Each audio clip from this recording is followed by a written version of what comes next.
Assalamualaikum warahmatullahi wabarakatuh. Para pemirsa, zaman sekarang ini kalau berbicara tentang agama dan Nabi Muhammad, itu orang mesti hati-hati. Karena masyarakat sudah makin kritis, apalagi kalau pembicaraan itu menyangkut dengan persoalan politik domestik di tanah air kita. Ini isunya sangat cepat itu, kayak bensin itu tersulut api, terbakar cepat. Pemirsa tentu masih ingat ya sosok Ketua Golkar Bapak Bahlil Lahadalia. Orangnya muda, energik. Ketika dia berkomentar sedikit membanding-bandingkan usia apa itu Gibran yang belum 40 tahun atau nanti usianya Kaesang yang akan maju calon gubernur gitu. Itu kata dia seperti Nabi lah gitu ya. Beda-beda dikit. Nabi kan terima wahyu itu umur 40 tahun, ini kurang-kurang dikit lah. Sebenarnya ini persoalan umur sedikit ini langsung dikecam orang. Apa yang banding-bandingkan dengan Nabi? Lain. Ya ini tentu saja bisa persoalan ini jadi bisa dienteng-entengkan. Maksudnya menilainya secara enteng maksud dia ya kurang-kurang dikit lah gitu. Tapi itulah politik gitu. Orang cepat sekali bereaksi, apalagi itu dianggap melanggar konstitusi, ya kan? Lalu apa hubungannya ini dengan Yusuf Mansur? Ya dah, mana yang lebih berat? Kalau Bahlil tadi itu kan sinyalemen ya, sinyalemen mencoba mengait-ngaitkan peristiwa itu dengan usia Nabi Muhammad. Ya, terserah orang lah ya. Tapi yang ingin kita bahas itu adalah apa hubungannya ini dengan Yusuf Mansur. Bagaimana Yusuf Mansur memperlakukan Nabi. Kalau Bahlil tadi itu membandingkan umur orang bereaksi keras. Lalu Yusuf Mansur membandingkan Nabi Muhammad itu katanya pernah ikut di garasi mobilnya. Dalam kesempatan lain dia bercerita, itu disiarkan itu di TV One itu, disiarkan secara live. Muncul di kamar tidur saya. Lantas dia bilang, Cuk, enggak 2 rakaat dulu. Dia bersaksi wallahi itu Nabi Muhammad datang. Ya reaksi masyarakat juga marah gitu. Tapi karena ini nggak ada bumbu politiknya, kemarahannya itu ya mungkin tidak bombastis, tetapi kemarahan masyarakat ini panjang dan lama. Panjang dan lama. Karena Nabi itu manusia suci yang tidak boleh direndahkan oleh siapapun. Pada saat yang sama juga tidak boleh diangkat setinggi-tingginya sehingga menyamai Tuhan, itu juga tidak boleh. Karena bagaimanapun Rasul itu mulianya, tetap saja diktum yang turun kepadanya itu, seperti dalam surat Al-Isra itu, Subhanalladzi asra bi'abdihi lailam minal masjidil haram ilal masjidil aqsa. Maha suci Allah yang telah memperjalankan hambanya. Jadi Rasulullah SAW itu sebagai hamba Allah. Nah oleh Yusuf Mansur, ini cerita Nabi ini dia elaborasi tentu tujuannya supaya dia nampak sebagai orang sakti. Nah itu kan dekat, mempunyai sertifikat syafaat. Kan itu tujuannya itu. Aneh bermodalkan salawat ya Rasulullah. Dia datang, dia dikasih hak untuk memberi syafaat. Ya orang marah nih cerita manusia sinting. Karena itu akibat kesesatan yang disebar-sebarkan oleh Yusuf Mansur itu, ya dia sekarang dihukum oleh umat Islam. Apa hukumannya? Dia nggak ada undang-undang ceramah, sudah. Kalau dia tidak diundang ceramah, berarti uang yang dia miliki selama ini yaitu tunggu saja itu dijadikan sasaran gugatan. Oh dia akan menang kemarin di pengadilan. Itu orang menggugat, ya belum dimenangkan. Cuma buat sementara uang Yusuf Mansur, negara tidak punya hak untuk mengambilnya, untuk membayar kepada penggugat, yaitu Bapak Zaini Mustafa. Ya kan? Tapi yang jelas, begitu dia merendahkan Nabi, dia membawa ajaran sesat, orang nggak peduli juga siapa dia gitu. Maka salah satu bentuk hukumannya itu adalah, ya sudah, semua pintu dia yang selama ini mendapatkan uang dari mimbar-mimbar atau dari mana saja itu sudah ditutup. Masyarakat sudah menutupnya, nggak ada sudah. Karena orang ini pemahaman agamanya sesat. Tapi Mansur ngaku dia nggak sesat, bagaimana ya? Ya kalau ditanya dia kapan ngakunya? Kata orang kampung saya nih, kalau maling tuh ngaku, gitu ya, penjara udah penuh lah.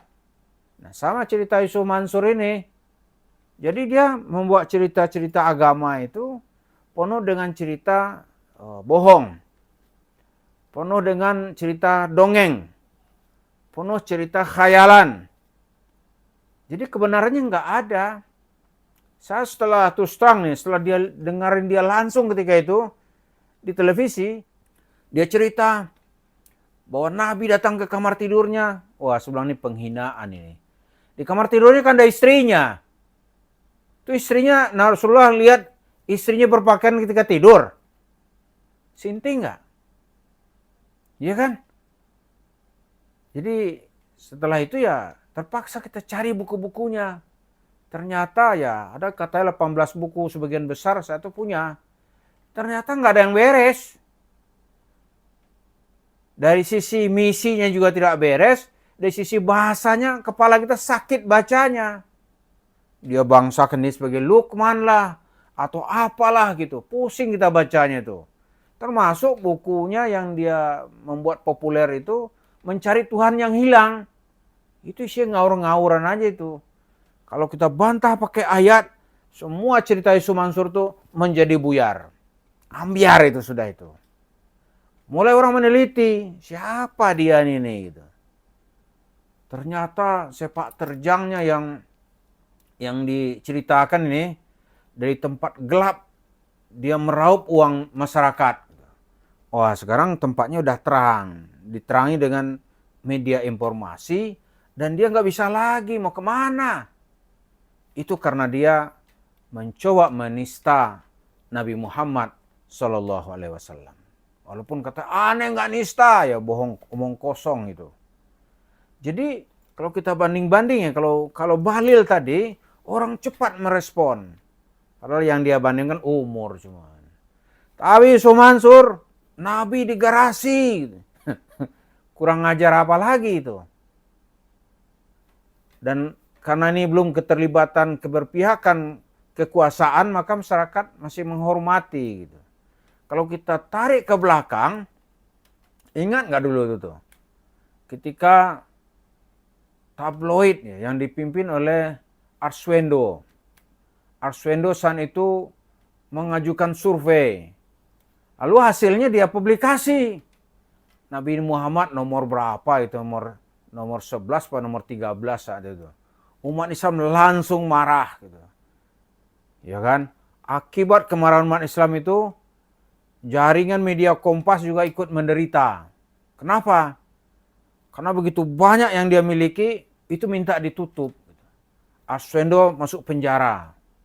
Diadili, dia kena hukum kalau tidak salah ketika itu 5 tahun. Itu karena dia dituduh menghina atau melecehkan Nabi Muhammad SAW. Hanya ditempatkan nomor 11 atau nomor 13, saya lupa itu. Dan ini Yusuf Mansur, dia tempatkan Nabi lebih hina dari manusia-manusia hina. Coba bayangkan Nabi di garasi. Begitu orang sudah protes, ya kan? Begitu orang sudah protes, baru maksud aneh supaya kebersihan.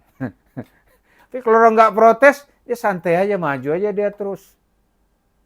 Nah ini ke depan ini orang akan melihat jejak digital ini kan tidak bisa hilang ini.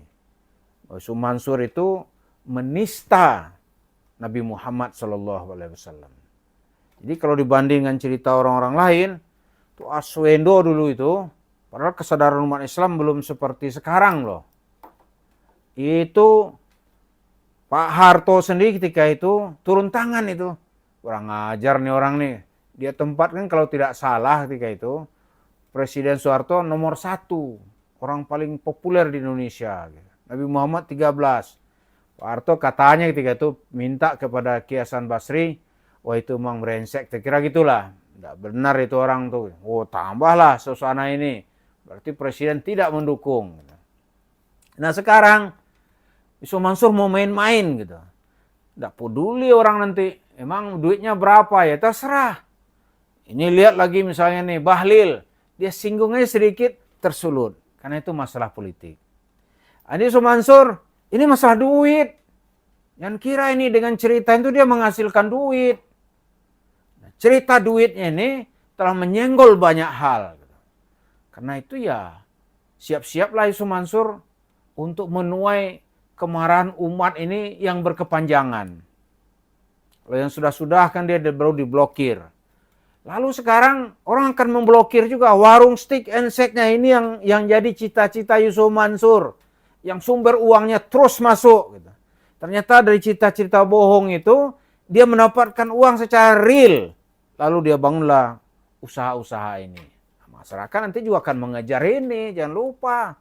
Dan tidak ada kekuatan yang bisa menahannya. Nggak ada. Nggak ada yang bisa menahannya. Dan secara politik juga nggak menguntungkan siapa-siapa menahan dia. Ini lepas aja nanti nih. Itu peristiwa yang akan terjadi ya kita melihat mungkin tidak akan begitu lama. Mari kita lihat terus bagaimana drama akhir dari manusia pembohong dan pendongeng atas nama agama ini. Itu Yusuf Mansur dan teman-temannya. Terima kasih. Assalamualaikum warahmatullahi wabarakatuh.